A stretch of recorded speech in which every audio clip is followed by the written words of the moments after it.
So, Full Force 2022. Hello, guys. Hello. How are you doing? We're great. Very sweaty, Very very hot, sweaty, very yeah. tired, but good. Yes. You just came from the stage from your first gig at Full Force, right? Yes. Yes. Yeah. How was it? You want to go first? It was absolutely amazing. Yeah. Yeah. We are so happy to be here and just be able to play to people that have Yeah. maybe never seen us before, maybe have, but it's been a dream, honestly. It's amazing. Great crowd. We got our first wall of death ever today. That was pretty fun. Your first Wall of yeah, Death ever? first wall of death ever. Which was really cool. I mean, Yeah. everybody had energy. Everyone was jumping around, playing around. Like it was a great time. I couldn't have asked for a better set. Great, awesome, awesome.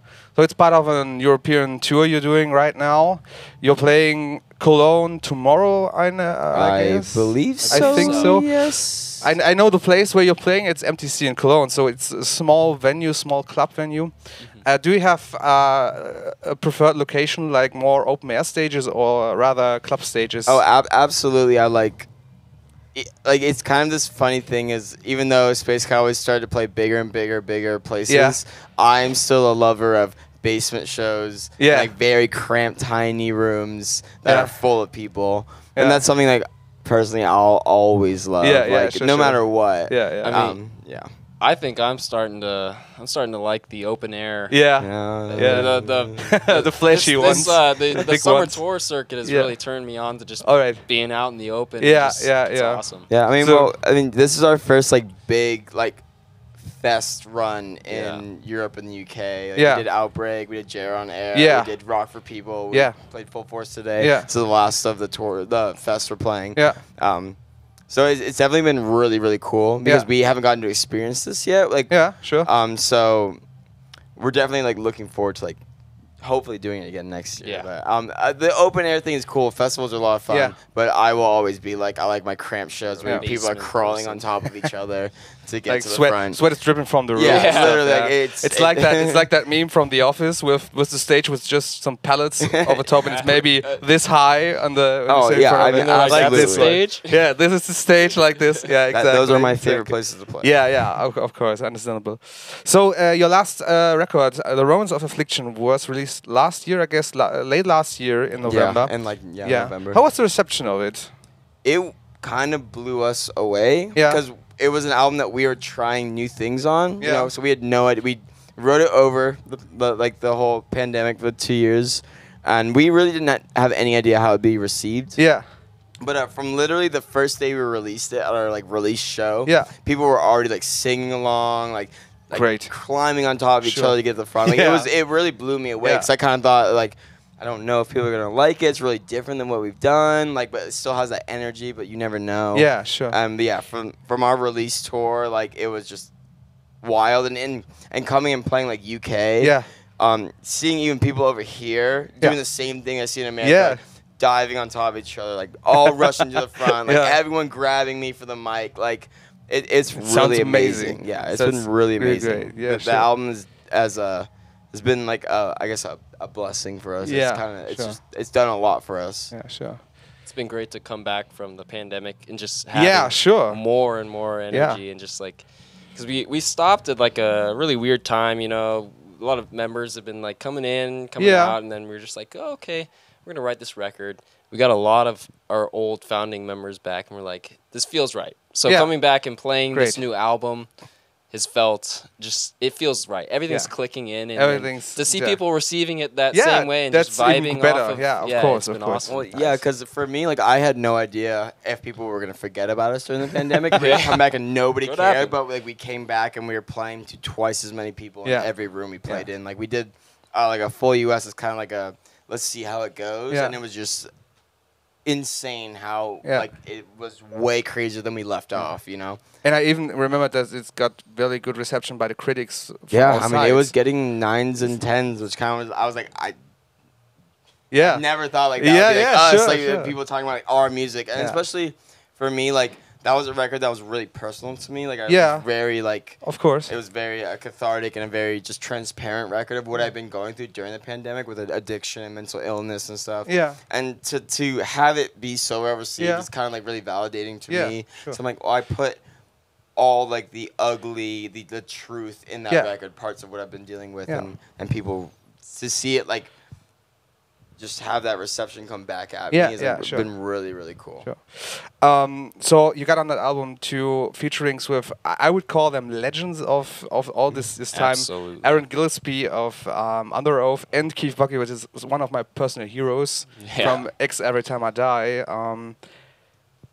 Did you get any responses from other music artists in this category, like the guys who came from this MySpace era of music, and I mean you are basically something in the same vein. Yeah. I mean, like we've like heard from like some people about we've like talked to people from bands that like we love. Sure. Like, yo, I love your band. It's really cool. Like even at Rock for People, we were hanging out with Silverstein. Yeah. And they watched our set, and they were talking about how it took them back to like the old days. It was like really cool. Oh, great. Yeah. And like they could just like tell that like we love the music that like them and their like other people in that scene were making back in the day. Yeah, that means a lot to us. To have people that we looked up to, you know.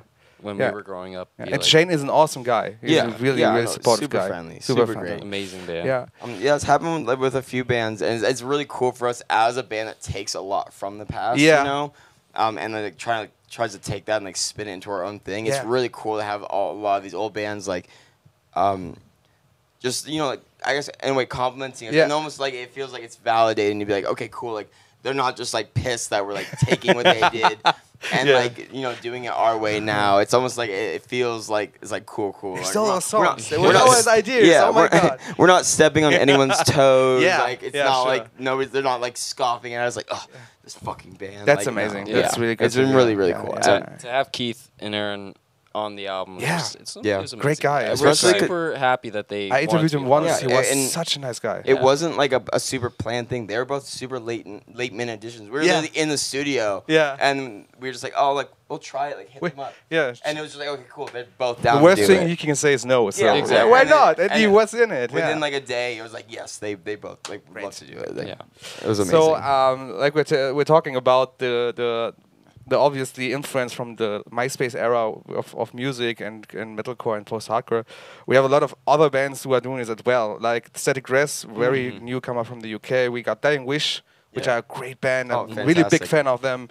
Wrist Meets Razor, also great guys. That Wrist Meets Razor are definitely the band that we both started around the same time, I think. Yeah, we've kind of like done this journey together, so we've always been really close. I always heard the name of yours and them together. So, but what I'm a bit curious about, do you think is this trend or this hype about this style of music, is this still ongoing?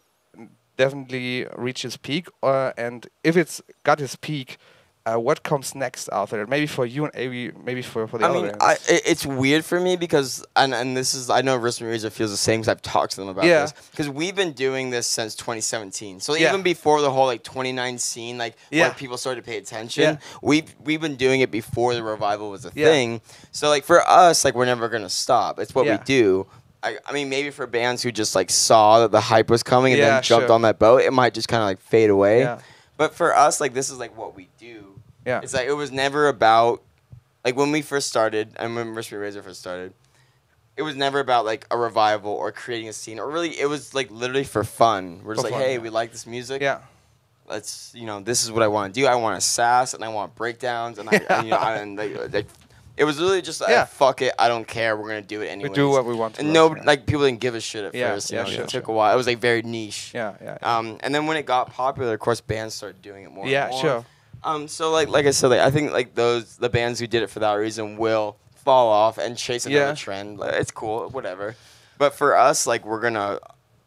This is like it's what we play. Like sure, we become more of a post-hardcore band, but we'll always have sass and we'll always have breakdowns and we'll always be, I guess, punk in that way, because it reflects us as musicians. We grew up, you know, in DIY hardcore scenes. We grew up in San Diego with 31G and Locust, you know.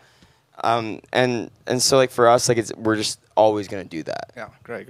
It's interesting to think about like where you could go with this like music that is kind of having a resurgence. And it's like you don't want to regurgitate the same thing out, you know, and just do the same exact thing. So that's something that I think about a lot when writing music. I'm like, how can we make this something that is its own? Yeah. Because I don't want to pump out the same thing over and over again. I want to think of how we can push the envelope. Yeah. And I want to experiment a little, because that's how things grow and change. I don't want to stay stagnant. And it like presents its own problems too, because it's funny, because we've already had many arguments about for our next album what we're gonna do. Because for us, like, we never want to like stay stagnant. Like we're always thinking about what can we do for the next album. Like, that's gonna be different. Yeah. And it makes it it's funny, because I feel like a lot of bands have problems advancing their sound, but we have the problem of not advancing too much. Because I have all these ideas and stuff, and then everyone else in the band like, hey, we can't do that. We can't push that far. We can't make every album completely different than the last. It needs to like retain. Yeah. But I want to be like, like, I got all these ideas of how it's gonna be different this time. Yeah. We're gonna push this, push that, do that, blah blah blah. And so for us, it's funny, because we have to almost like not be as experimental as we want to be. You know, we had to like find that happy middle ground of like what we established with Romance and what like our like weird brains want to do next, you know? Sure. Okay. So maybe to a bit more serious topic, I asked you before the interview if you can get some thoughts about the topic. Of course, we have in Germany, we have always discussions over civil rights, your self-proclamation, your self-identity and stuff. And there are some gruesome news in the last couple of months about the civil rights in the USA. Maybe you can give the viewer an overview what's happened over there on the American continent. I mean, the most important currently, in my opinion, is yesterday Roe versus Wade was overturned, and that's a bodily autonomy statute that is held for 50, 60 years. Yeah. And so now, since it's been overturned by the Supreme Court, there are many states that have already begun the process of banning abortion, and already are going to start the process of like defunding Planned Parenthood, which is the, where like the working class and people who don't have access to good health care get their health care. They're there to take care of their bodies. Yeah. So right now we're in a really, really scary time in the U.S. because we had this precedent for so long that stood, and we thought it would stand forever. And now that it's been struck down, there are so many states that are pushing to limit reproductive rights. So and it goes beyond that. Even it applies to like people like me for like trans health care, for like us to get our hormones and proper doctors that we need to like who specialize in helping with us, and even applying to just general health care. It affects so much more than even just abortion. Yeah. Even though that's the main focus, it really is a stab in the back to bodily autonomy for America, which is wild that we are now, that so many people in America are okay with saying, oh, well, like, government controls your health. Yeah. And, like, to me, that's wild, and it should absolutely not be a thing. And there'll be so many people on the far right who will cry about tyranny and stuff, but will support the government and the state choosing what they can and can't do with their bodies. It's mind-blowing, and I really hope that we can mobilize forces and protest and work to get these things reinstated to protect the bodily autonomy of everyone. Yeah. Even outside of women, all people should have their bodily autonomy protected. Yeah. Totally. It's shameful. It's shameful. It's just embarrassing. I mean, just to clarify that we are in Germany, we are not very far away from that. We have still problems with bodily autonomy, like you said. Still problems, even especially for trans persons and stuff. Yeah. But a lot of, I would say, German society doesn't really catch on what's happening over the Atlantic and stuff. And basically, whatever happens over there in your homeland, that affects us in some way or another later than. Well, I mean, unfortunately, it sets a precedent, and other countries could see that and be like, "Oh, look, America, the progressive state, is changing their laws, so like therefore, like we can do the same." Yeah, I mean, it's unfortunate in the way it's like any act like this sets a mentality, and in my opinion, that is almost as dangerous as the actual overturning of an act, because then you get this push to get rid of other things. Yeah. And it's like a snowball that just accumulates as it goes downhill. It's a slippery slope. Yeah. Slippery slope. Thank you very much. You take a part in this decision and give a topic about it, because I think it's a topic that gets way too overshadowed by other things, and it should be way more in the focus of the society and stuff. So maybe some lighter as a question, and only 2 questions now. And even if we talked about especially this, what are your hopes in the future, musically, personally, or society? I mean, for me, like breaking it down, like musically, I just want to keep doing what I do because it's been amazing that I get to travel the world now and just make art and play music. And you know, I mean, even interpersonally, I'm trying to work on myself a lot to like, cause I mean, as romance would show, I just came out of a very dark period of my life, and I'm trying to like pick up the pieces, become a functioning person again. And like in society, of course, I want to push for just a more autonomous society that is not so dogmatic and demeaning and restrictive to like individuals' rights in like its own system.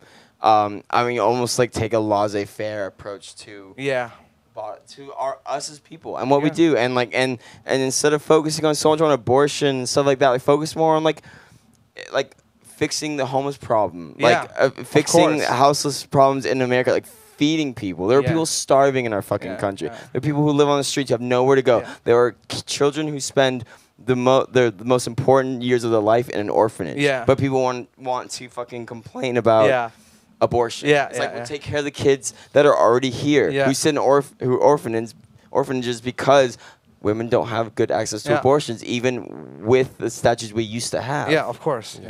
And so societally, I think I want to push for less restrictions in that way. For me, what I'm looking forward to, just like musically specifically, is just I want to get out there. I want to play more shows. I want more people to hear us. I want people, if they bigger stages. I mean, I'm trying to. Not so big, but basement shows. I'm trying to do the damn thing, right? Sure. I just want to have fun, you know. And I love touring with my best friends, you know, and my sibling, and it's just that's all I really want to do. Of course. And I'm, you know, I'm hoping that like society is just gonna hopefully sort itself out, but I'm hoping for some bricks in the windows first. I mean, I'm hoping to see some of the biggest pushes we can see, you know, people mobilizing and whatnot. But that's all we can hope for right now. We just need people to band together. And the last question, which is a bit more lighter topic, what are your summer hits? What are your typical songs you're listening to in the summer? Summer hits.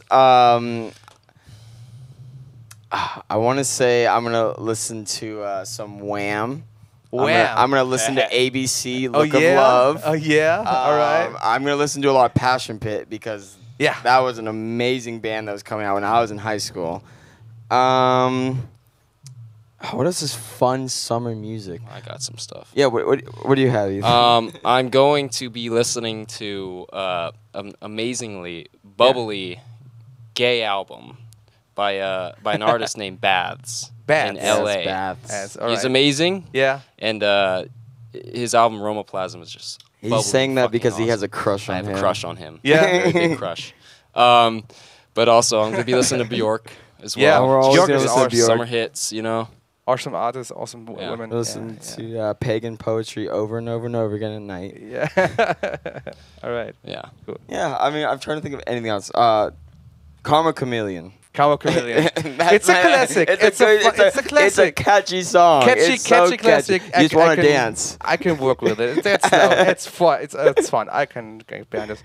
Thank you so very much for talking with me. Our pleasure. Taking the time with me, and have a great tour on Europe. Thank you. And I hope for the best for bigger stage and hope the best for smaller stages. I want a dichotomy. Yeah, we'll have both. All right. Thank you. Yeah, thank you. Cool.